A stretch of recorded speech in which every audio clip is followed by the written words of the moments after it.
Drop it.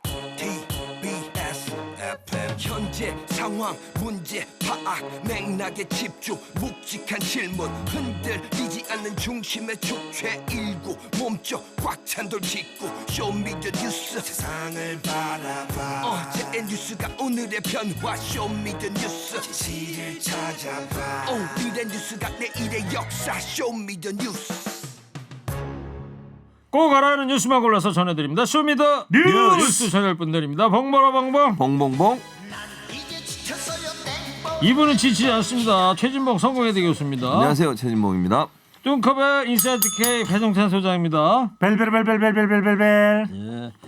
지금 저 벌이 사라져가지고 난리라는 거 아니에요. 좀 최진봉 땡벌님께서 좀 벌 좀 살려봐요. 예? 수분이 못한다잖아요 지금. 최진봉 교수님은 벌을 받아야죠. 왜 또 갑자기 뭔 소리야? 뜬금없이. 괜히 말해놓고 디스스 못하지 지금. 자, 첫 번째 얘기해 볼게요. 문재인 대통령이 오늘 윤 당선인과의 회동 일정 조율에 대해서 입을 열었어요. 배 수장님? 네네 그렇습니다. 당선인이 판단을 해야 된다. 지금 뭐 주변에서 뭐 건성동 의원도 그렇고 김기현 원내대표도 그렇고 심지어는 실무 협의를 하고 있는 장제원 의원도 그렇고 주변 이야기가 너무 많다는 겁니다. 지금 대선 당선인 되고 나서 2주일이 넘었어요. 넘었죠. 네. 역대 최장 기간 지연되고 있는 것이거든요. 저는 제안을 드립니다. 이번 일요일 오찬을 해야 됩니다. 왜 저보고 얘기해요? 저희 홍의동 가서 얘기해봐. 더 미룰 수는 없는 일이고요. 이건 정말 국민들에게 큰 부담을 주는 것이고 일요일 오차는 전까지 미루면 이건 국민들을 배신해야 배반해야 이렇게 되는 것이기 때문에 저는 빨리 해야 됩니다. 네. 뭐 모든 국민이 같은 생각이겠죠. 예. 대통령하고 이 당선인 간의 갈등이 최진봉 교수님 예. 어제 오후부터는 이 얘기로 번졌어요. 예. 한국은행 총재 인선. 예, 그렇습니다. 이 양측 입장이 들어보면 예. 180도입니다. 달라요. 예, 이게 전혀 어떤 내용이에요, 도대체? 어떤 내용이냐면 지금 그러니까 이주열 총재가 임기가 끝나잖아요. 그래서 후임을 지명을 해야 됩니다. 인사청문회도 해야 되고. 이달 말에 끝난다는 거죠. 이주열 현 총재가. 예, 맞습니다. 국회 그 인준도 받아야 되거든요. 청문회도 거쳐야 되고. 그래서 시간이 없어서 지명을 했는데 그 지명된 사람이 누구냐면 이창용 IMF 아시아 태평양 국장입니다.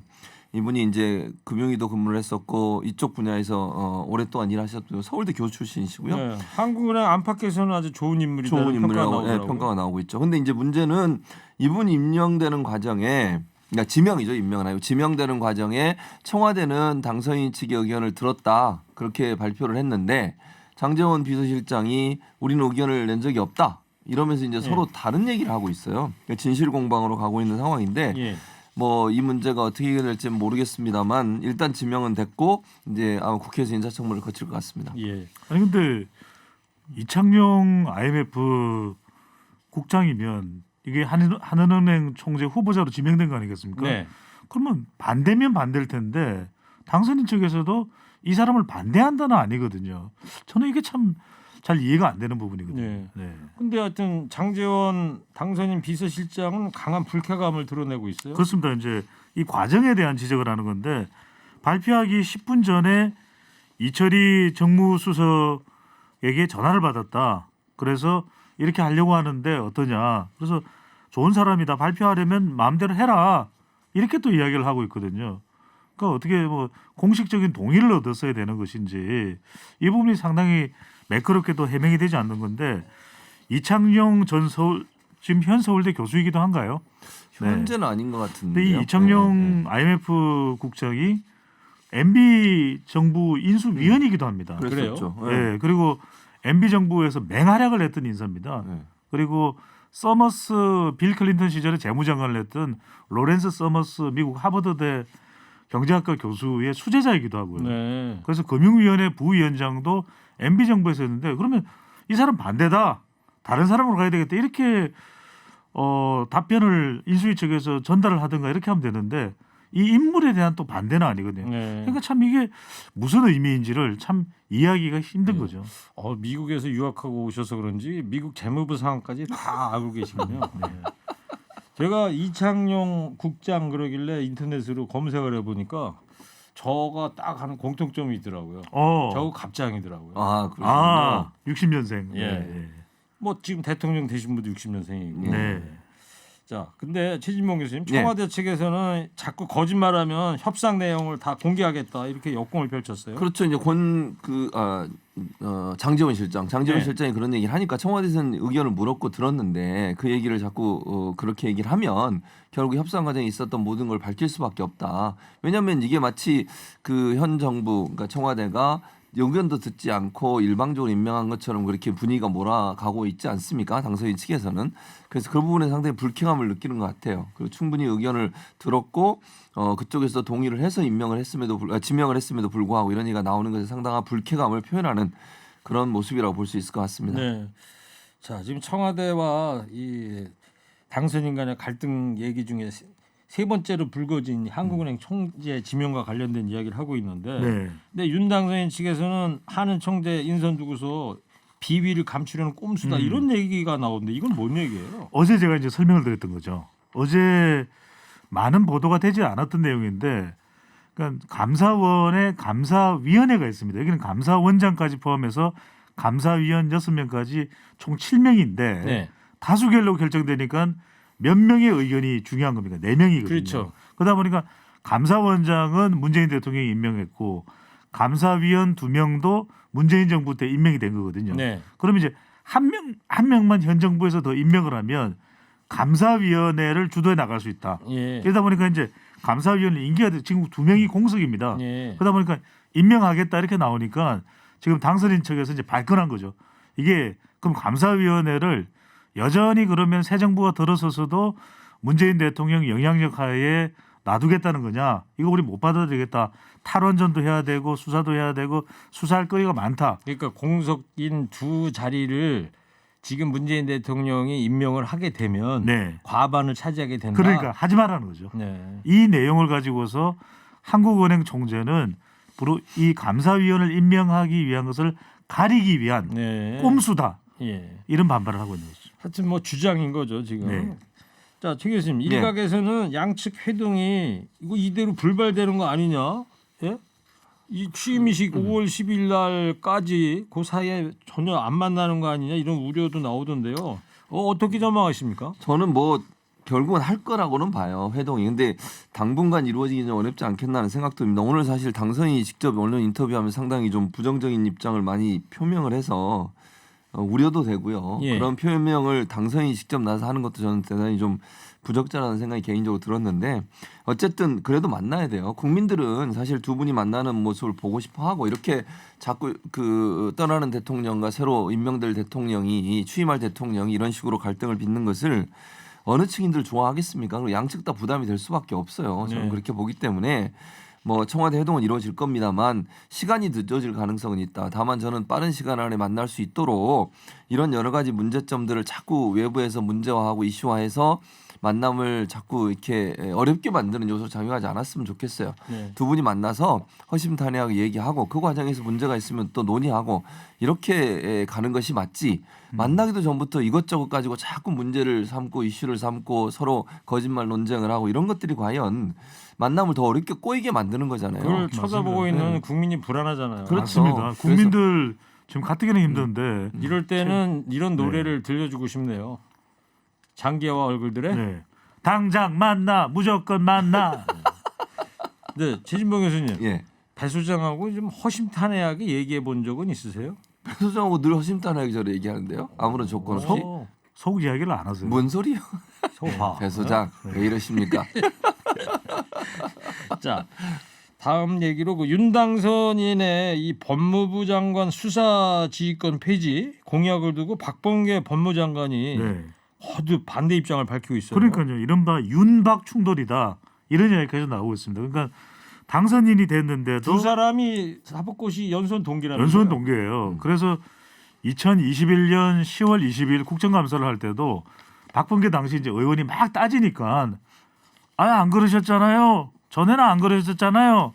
하는 이야기를 이제 윤석열 당선인이 당시 이제 검찰총장 신분으로 나와서 답변을 했던 것도 그만큼 두 사람이 나쁜 관계는 아닌 것 같아요. 연수원 동기고 성렬이 형 이랬던 또 나이는 박범계 많으니까. 장관이 그 기억도 떠올리곤 했었는데 두 가지입니다. 하나는 수사지휘권 폐지는 안 된다. 검찰의 무소 불이익 권력을 견제할 수 있는 것이 또 하나는 돈 이야기입니다. 예산권도 검찰이 특활비라고 하는 것도 아직 발음이 괜찮아요. 특활비도 불투명하기 때문에 아직까지는 독립 예산권이 아니라 예산권에 대한 투명성 통제가 필요하다라는 네. 것이죠. 아까 박범계 장관 성대모사 했잖아요. 네. 자꾸 그런 거 하니까 또 김 PD 짜증 내는 것 같은데 아, 얼굴 좀 봐줘. 자제하겠습니다. 네.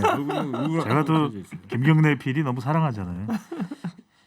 윤당선인이 근데 박범계 장관을 비판하고 있습니다. 네, 그 말을 이제 그런 인터뷰가 있었고 그러다 보니까 이제 윤 당선인이 현 정부가 검찰 개혁 5년 동안 안 됐다는 거냐 뭐 이렇게 이제 비판을 했어요. 그 저는 뭐 개인적으로 이렇게 생각합니다. 그 수사지휘권 폐지 문제는 입장이 다를 수 있다고 봐요. 그러니까 반대로 얘기하면요. 자, 당선인 측에서 수사지휘권 폐지하겠다 본인이 공약으로 내세웠고 대선 토론회 때도 얘기하셨어요. 그러니까 그렇게 하시겠죠. 그럼 현 정부는 거기에 반대 입장이 있어도 그냥 입 딱 다물고 그냥 그거 계속 얘기해 줘야 됩니까? 잘하고 있습니다. 그럼 그렇게 하세요. 그건 저는 아니라고 봅니다. 네. 아니 입장이 다를 수 있는 거죠. 그거를 국민들이 판단하는 것이고 또 수사지휘권 폐지는 법률적인 문제이기 때문에 이건 국회 통과를 해야 돼요. 그러려면 야당과 여당이 협의를 해야 되는데 민주당과 국민의힘 이거 가지고 싸우겠죠 이제 앞으로. 네. 그러면 그 문제가 있는데 지금 현재 법무부 장관이 본인은 반대다. 그 얘기를 하는 게 문제가 되는지 제가 잘 개인적으로 모르겠고요. 이런 거 가지고 뭐 현 정부가 당선인이 주장하는 것들에서 반대 입장을 내는 것 자체가 부적절하다 이렇게 얘기하는 것은 그것도 저는 좀 이상하다는 생각이 개인적으로 듭니다. 지금 뭐 화내시는 건 아니죠? 아닙니다. 예. 건강 무슨 생각하실 나이니까요. 예, 알겠습니다. 화가 많이 나셨는데 혈압 알겠습니다. 정상입니까? 정상입니다. 저. 합병이신가 봐요. 자, 배 수장님. 네. 안철수 위원장도 한마디 했더라고요. 그렇습니다. 안철수 인수위원회 위원장도 윤석열 당선인을 거들었습니다. 현 정부 법무부 장관이 새 정부 정책 비판하는 건 적절치가 못하다 이렇게 얘기를 했는데 이건 또 법무부 장관이 입 꼭 다물고 있기도 쉽지 않은 것이 법무부 관련 내용이거든요. 그러다 보니까 이제 박범계 장관이기도 하지만 또 더불어민주당 의원이기도 합니다. 근데 이제 여기서 더 중요한 것은 저는 안철수 인수위원장도 그렇고 김한길 국민통합위원회 인수위원회 위원장도 그렇고 김병준 지역균형발전 특위위원장도 그렇고 다 민주당과 또 문재인 대통령과 관련 있는 인물들입니다. 김병준 위원장은 청와대 정책설정으로 있을 때 노무현 정부에서 같이 일을 했었잖아요. 그렇죠. 이분들이 이 세 분이 김한길, 김병준, 빨리 대통령을 만나세요. 만나서 협력을 서로 이야기하세요. 이 조언을 해야 되는데 이 조언은 왜 안 하는지 모르겠습니다. 네. 자, 오늘 예정됐던 인수위의 법무부 업무 보고도 결국 이제 연기가 된 거예요. 취소가 된 거예요.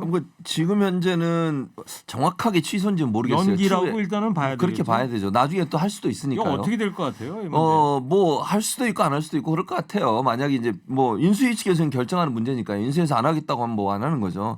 근데 저는 아까도 잠깐 언급해 드렸습니다만 인수위 그 인수위원들이 기자회견에서 했던 말이 이거예요. 부처 업무 보고를 하루 앞두고 정면으로 그러니까 그 당선인의 어떤 공약에 반대하는 그런 입장을 내는 건 무례하고 이해할 수 없다고 그랬는데 제가 말씀드렸잖아요. 인수인계는요. 법무부가 하는 업무 이게 있습니다. 그러니까 앞으로 이렇게 잘 인계받아서 하세요라고 하는 거잖아요. 네. 그 과정에서 예를 들면 법무부 장관이 본인의 입장을 얘기하는 것이 문제가 돼가지고 인수인계까지 못 받을 문제인지 잘 모르겠습니다. 아까 제가 말씀드렸지만 그 새로 이제 정부가 출범하게 되는 그 정부에 반대하는 목소리나 그 정부의 입장이 다르다고 해서 그것이 모두 다 잘못됐다고 몰아세우거나 무례하다고 얘기하는 것은 이거는 민주주의 사회에서는 좀 바람직한 태도가 아니지 않나 개인적으로 그렇게 생각합니다. 알겠습니다. 자, 민주당이 오늘 신임 원내대표 선출하는 날이에요. 네, 그렇습니다. 공개적으로 지금 출마한 의원은 5명인데 네. 요약 좀 해주실래요, 동커벨이? 네, 5명입니다. 5명 인물은 누구냐면은 안규백 의원, 김경협 의원, 박광원 의원, 박홍건 의원, 이원욱 의원 다 모두 다 의원입니다. 왜냐하면 원내대표이기 때문에 의원이라야 합니다. 당 대표는 의원이 아니라도 가능하지만 네. 원내대표는 의원이라고 하고요. 의원이라야 되고요. 이 방식은 이제 꽁클라베. 그거는 다 아는 얘기 아니에요? 그래도 혹시나 몰랐어요. 네. 꽁클라베 갑자기 기운이 확 떨어지네요. 당이 확 떨어지면서 갑자기 기억력이 갑자기요. 콘클라베 방식인데 콘클라베 방식과 조금 차이는 있을 수 있습니다. 그러니까 이제 의원총회에서 오늘 의원총회에서 소속 의원 172명 전원을 대상으로 네. 누가 입후보한 사람을 따로 두지 않습니다. 전원을 대상으로 이름을 써냅니다. 1차 투표를 한 뒤에 재적 의원 3분의 2 이상 득표자가 없으면 10% 이상 득표자들을 대상으로 해서 2차 투표를 하게 됩니다. 네. 그리고 10% 이상 득표자들의 정견 발표 후에 2차 투표에서도 네. 과반을 정확하게 기억하십니다. 과반 이상 득표자가 없으면 3차 결선 투표를 해서 최다 득표자로 예. 선정을 하게 됩니다. 그러니까 그렇군요. 결국 3차까지 갈 가능성은 예. 상당히 있는 결과인데 시작했어요, 이거? 시작할 것 같은데요. 네. 그래서 지금 유력한 사람은 지금 박광훈이냐 네. 이낙연 전 대표 개인 박광훈이냐 그렇게 얘기하지 마시고 그냥 네. 한 분씩만 한번 얘기해봐요. 전망이니까. 네네. 전망. 5명 중 누가 될 것 같아? 배 수장님 자신 있게 얘기하시는데. 저는 아니 책임 안 져도 돼. 저는 한 3, 4일 전까지만 해도 박광훈 의원이 상당히 비중이 아니, 그러니까 있다고 봤거든요. 한마디로 얘기해서 근데 지금 누가 이제 될 것 같아? 지금 이제 이른바 대결 구도가 됐잖아요. 당선인과 대통령. 그렇다면 저는 자꾸 박홍근 의원의 가능성이 박홍근이요. 네. 최진봉 교수님. 저도 박홍근 의원이 가능성이 좀 높다고 봅니다 개인적으로. 네, 알겠어요. 자, 이 얘기도 한번 해보자고요. 김동연 새로운 물결 대표가 이번 네. 지방선거에서 서울이나 경기 출마를 고민 중이라고 하던데요. 네, 뭐 이 이야기는 계속 익히 또 알려져 왔던 이야기고요. 특히 이제 조금 더 무게를 두고 있는 곳은 좀 이제 업그레이드된 소식 없어요? 업그레이드된 거요. 예. 고민 중이라는 거는 좀 업그레이드, 조금 더 깊이 고민 중이라는 것 같아요. 네, 고민이 고민이었는데 깊은 조금 고민? 더 깊은 고민을 그냥 고민도 아니고 깊은 고민을 하는데 서울보다는 경기도 쪽에 좀 무게를 두고 있는 것 같아요. 그러니까 경기도에 나왔을 때는 이재명 상임 고문의 후광 효과도 있을 수가 있고 서울은 지금 또 부동산 이슈가 워낙 크다 보니까 현직 프리미엄에 오세훈 시장을 꺾기가 만만치가 않거든요. 그러다 보니까 경기도 쪽에 조금 더 무게를 두고 있는 것으로 보입니다. 근데 오늘 김동연 새로운 물결 대표 인터뷰를 보니까 네. 결이 좀 달라진 게 업그레이드된 것 같아요. 경기도만이 아니고 서울시장도 지금 고려 대상에 들어가는 것 같다는 느낌. 이런 점이 좀 업그레이드된 것이다. 그 왜냐하면 경기도가 더 치열하거든요. 그러니까 외부에서 온 인사기 때문에 그러니까 제가 알려드린 거잖아요. 아니 그건 알고 있죠 저도. 자, 최진봉 교수님, 서울시장 후보난을 겪고 있는 민주당인데 예. 송영길, 임종석 차출론이 나오더라고요. 그렇죠. 아무래도 이제 서울 같은 경우에 어쨌든 그 민주당 입장에서 좀 불리한 상황이 선거를 치러야 되는 상황 아니겠습니까? 그리고 오세훈 현 시장이 어쨌든 중량감이 있는 정치인이기 때문에 그 오세훈 시장이 대응을 하려면 아무래도 중량감이 좀 필요하다는 거죠. 그러니까 대중적 인지도 좀 있어야 되고 또 정치 경륜도 있는 분이 나와야 그래도 어느 정도 좀 싸워볼 수 있는 상황이 되지 않겠나 하는 여론이 지금 형성이 되고 있습니다. 그래서 송영길 전 대표하고 임종석 전 비서실장 이름이 솔솔 나오고 있는 상황이고요. 네. 아무래도 이제 그 신임보다는 좀 더 중량감 있는 분으로 가야 되는 상황이 될 것 같고 또 하나 이제 그 변수라면 이재명 상임 고문이 지원 유세를 어떻게 할 거냐 하는 부분도 변수가 될 것 같습니다. 아마 그러니까 아주 근소한 차로 대선에서 패배를 했기 때문에 그 이재명 전 후보 상임 고문을 지지했던 민주당 분들 상임 고문이 된 거죠. 상임 고문이죠. 예, 상임 고문을 지지했던 분들 입장에서 응어리 같은 게 있잖아요. 그걸 투표를 통해서 발산할 가능성이 있어요. 그걸 촉매제 역할을 할 수 있는 사람이 필요한데 송영길 전 대표 같은 경우는 어쨌든 이재명 후보를 적극적으로 도우면서 대표 역할하면서 뭐 그렇죠. 부상 투혼도 했잖아요. 네. 그럼 지지율이 그러니까 이재명 그 상임 고문을 지지하는 분들이 지지율이 좀 높은 상황이에요. 그래서 예. 그런 점이 좀 유리하게 작용하지 않을까 하는 전망도 있습니다. 그런데 송영길 서울시장 후보로 이제 거론 차출론이 나오고 있는데, 예. 근데 대선 패배 책임지고 물러난 상황인데 당 대표에서요. 예. 너무 지금 촉박한 결정 아닐까요? 어떻게 생각하세요? 저는 그렇게 생각 안 하는 개인적으로. 게 예. 개인적으로는 송영길 전 대표의 전략은 그거겠죠. 또 당에서 원한다면 또 지지층들이 원한다면 서울시장으로 나서서 이기면 좋지만 설사 안 되더라도 희생하는 송영길. 그래서 그 이미지로 차기 대선에 도전할 때 상당히 기반이 또 될 수가 있는 거죠. 예. 최진봉 교수님. 저는 이렇게 생각해요. 그러니까 지금 상황에서 물론 말씀하신 건 책임론이 있는 거 분명히 그래서 본인이 사퇴를 한 건데 그럼에도 불구하고 지금 상황은 위기 상황이에요. 결국 오세훈 현 시장과 대응해서 싸울 만한 중량감을 갖고 있는 사람을 찾는데 그렇게 많지 않거든 인물이. 네. 그렇다고 하면 당내에서의 여론 그다음에 지지자들의 강력한 추천 이런 부분들이 있다고 하면 저는 충분히 나올 수 있다고 위기 생각합니다. 상황이다 이거죠. 예, 알겠습니다. 자 오늘 오전에 박근혜 전 대통령이 이번 넉 달 만에 이제 퇴원했어요. 네네. 직접 대국민 메시지도 발표했는데 어떤 내용이었죠? 간단합니다. 서병대달. 서병대달. 정치적 발언 없었어요. 그러니까 오늘 서울에서는 짧게 한 10초인데 왜일까요? 서병은 뭐냐면 병원. 여보세요. 네. 그 메시지부터 얘기하세요. 네네. 이게 중요해서 그래요. 왜냐하면 병원에 감사한다. 끝. 그 다음에 대구에 내려가서는 달성 주민들에게 감사드린다. 달성했어의 기억들이 새록새록 난다. 아 그게 전부 답니까? 다 해요. 네. 그러니까 길었습니다. 뭐 따지면은 대구에서 인재가 많이 나왔으면 좋겠다. 제가 못다 이룬 꿈들을 우리 대구의 인재들이 앞으로 꿈을 이루어줬으면 좋겠다. 이런 이야기를 했는데 핵심은 뭐냐? 서울에서는 병원, 대구에서는 달성 주민들에게 감사합니다. 굳이 안 줄여도 될 것 같은데. 네? 별다줄 알죠? 네? 별다줄. 뭡니까? 별걸 다 줄인다. 네, 그런 거 하지 말래요. 네. 서병 대달 이런 거 싫어요. 별 다 주고 그러니까 다우닝 주니어가 자, 생각나. 최진봉 교수님. 예. 앞으로 어때요? 정치적 파장 면에서 보면 박근혜 전 대통령의 퇴원. 제가 오늘 뭐 나온 메시지만 보면 특별히 정치적 메시지는 없었어요, 사실은. 그 뭐 윤석열 당선인에 대해서도 그렇고 뭐 정치적으로 무슨 얘기를 한 건 아니고 지역에 대해서 감사하다. 뭐 달성에 가서 그곳에서 본인이 이제 사선을 했잖아요. 그 소회를 밝히고 이랬기 때문에 당분간은 제가 볼 때 정치적 발언이나 정치적으로 민감한 사안에서 얘기할 가능성은 낮다고 봅니다. 네. 그래서 특별히 뭐 정치적으로 큰 파장이 일어날 가능성은 현재로선 없다 이렇게 알겠습니다. 보입니다. 배 수장님. 네. 윤석열 당선인이 빠른 시일 안에 박 전 대통령을 네. 찾아뵙겠다 이런 얘기를 했어요. 이게 이제 보수 결집을 강화하는 그런 행보가 될 수 있겠죠. 근데 이게 간단한 게 아닙니다. 왜냐? 문재인 대통령을 만나기 전에 박근혜 전 대통령을 먼저 만난다.